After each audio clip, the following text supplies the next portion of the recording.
Magnus Carlsen lawan Vincent Keimer untuk perebutan gelar juara 1 di Grand Ke Chess Festival. Jadi posisinya Magnus Carlsen saat ini poinnya 5 berhadapan dengan Vincent Keimer poinnya 6. Dan apa yang terjadi? Inilah game terbaiknya. Grand Ke Chess Festival, buat teman-teman yang belum tahu, tajuknya adalah the biggest chess tournament in the world. Kenapa? Karena banyak kategori yang dimainkan di turnamen ini. Ini berlangsung di Jerman ya, teman-teman, dan Magnus Carlsen mengikuti turnamen ini.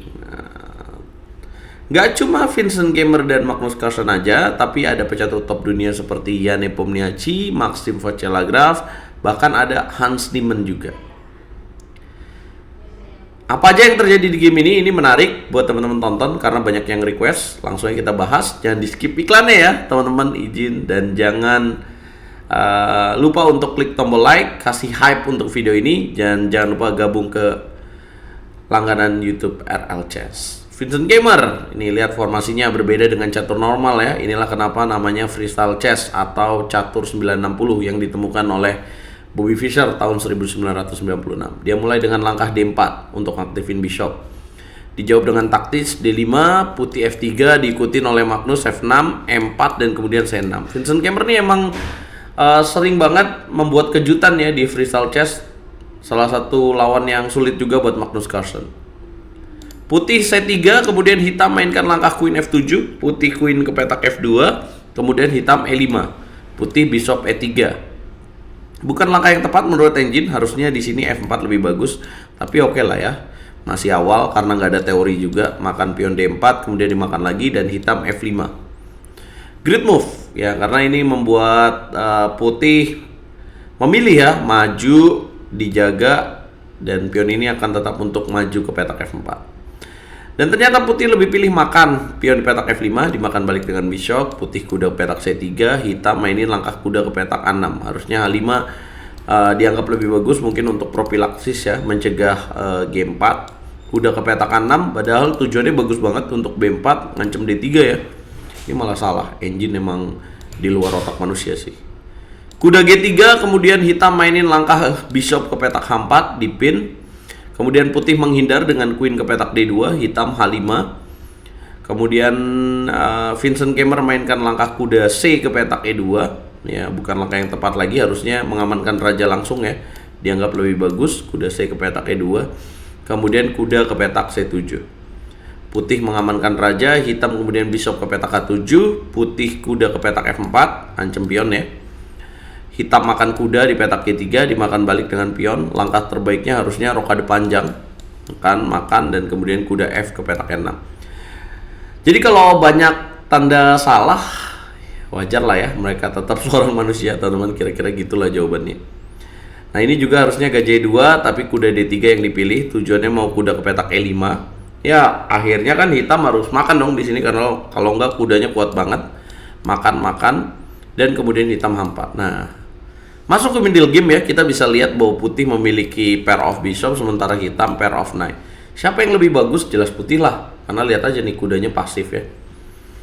Nah, kemudian putih mainin langkah menarik, harusnya G4, tapi dia malah F4. Gila, korbanin pion di petak G3, nggak ngeri nih ya. Ada benteng ke petak H1. Oh, karena petak H5-nya masih dijaga oleh bishop ya, teman-teman. Putih mendorong lagi pion F5, kemudian hitam queen F6. Ini sacrifice ya. Kalau dimakan tadi tujuannya ya, mau benteng H1, kalau dimakan menteri H4, raja geser, checkmate. Nah, jadi menurut saya tadi mengorbankan pion G3 itu bahaya banget sebenarnya buat level kita. Tapi inilah Vincent Keimer. Dia tentu melihat itu dan dia mainkan langkah gajah G4 dengan tujuan nanti kalau dikorbanin bentengnya dimakan, menteri ke petak K4 masih bisa ditutup bishop. Atau kalau queen sekarang masih bisa dijaga dengan gajah H3. Nah, Magnus pun mainin langkah kuda ke petak G5. Kemudian dimakan, makan balik dengan queen, dan kemudian ambil pion G3. Harusnya benteng AE1. Lihat waktunya, Magnus ketinggalan waktu ya di sini. Magnus mainin langkah rokade pendek, kasih kuda, tapi gajah juga kena di sini. Vincent Keimer menolak, dia lebih pilih benteng A ke petak E1. Kemudian hitam mainin benteng A ke petak E8, putih menaruh benteng di petak E5, kudanya nggak dimakan. Kemudian benteng ke petak F6, putih mainin benteng F3. Benteng E ke petak F8, Double rook putih bentengnya 7. Kali ini benteng yang ngancem. Kuda harus kabur ke petak B5. Langkah ke-27 putih bishop H5. Kalau dimakan bishopnya checkmate petak G7 ya.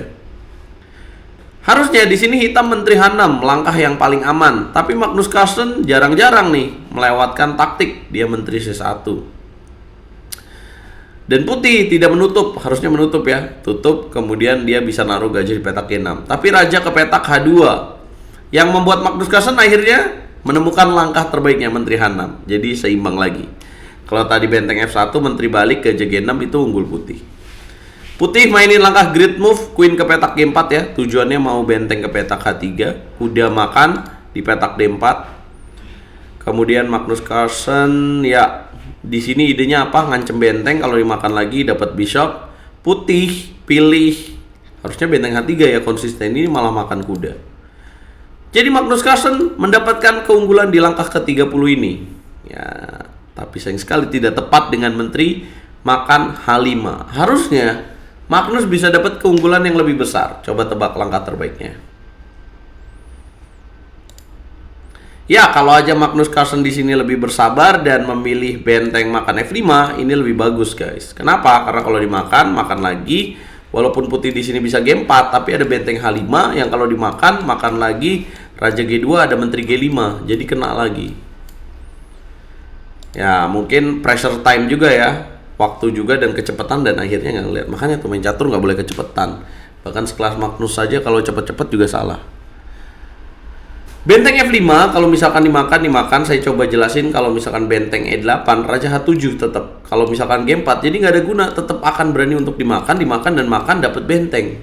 Kok Magnus bisa kelewat ini? Ya, namanya juga manusia ya. Ya, dengan menteri makan H5, akhirnya putih raja G1 dan pion kan nggak bisa dimakan dong. G7-nya checkmate. Akhirnya hitam harus benteng mundur ke petak F7 dan ditukar, makan lagi pakai queen, dan kemudian menteri makan A7. Pionnya sama lagi. Hitam mainin benteng E8, dikasih tuh pion F6. Dimakan, menteri F2. Ya, kemudian benteng E6 menteri H4, raja F8 benteng G3, raja E7 menteri H8. Dikejar terus. Jadi tadi ngasih pion supaya bangunan hitamnya berantakan. Dan lihat waktunya. Raja D6, kemudian menteri B8, menteri C7, menteri F8, menteri E7, menteri B8, dan akhirnya mereka sepakat untuk remis dengan bolak-balik. Ide yang bagus buat Vincent Keymer karena dia kan poin 6, Magnus 5. Nah, dia tahu yang penting gak kalah dari Magnus, dan dia akhirnya keluar sebagai juara di turnamen ini dengan skor 7,5 poin. Setelah Magnus Carlsen ditahan imbang oleh pecatur prodigi dari India Aryan Chopra di babak terakhir. Nih, Magnus Carlsen remis cepat 17 langkah karena mengalami posisi yang membuat dia harus bolak-balik. Ini posisinya. Jadi kuda B4 diancam pion D3, diancam pion A2, kudanya mundur, dan kemudian kudanya balik lagi ngancam ini, kudanya putih harus balik lagi. Nah, saya coba membahas dengan memberikan pion, tapi bahaya buat Magnus. Jadi Magnus ya memang ya bagusnya remis ya, karena ancaman dia memang nggak bisa kita biarin. Di urutan berapakah Magnus Carlsen akhirnya? Jadi Vincent Keymer menang tiebreak ya, 7,5 melawan Maxim Vachier-Lagrave. Jadi juaranya tuan rumah nih. MVL kedua, Magnus Carlsen ketiga. Nepo keempat, Duda kelima dengan 7 poin ya rata-rata. Hans Niemann peringkat 10 dengan 6,5. Banyak Grandmaster kuat nih, ada Bortnick juga. Karena hadiahnya memang besar.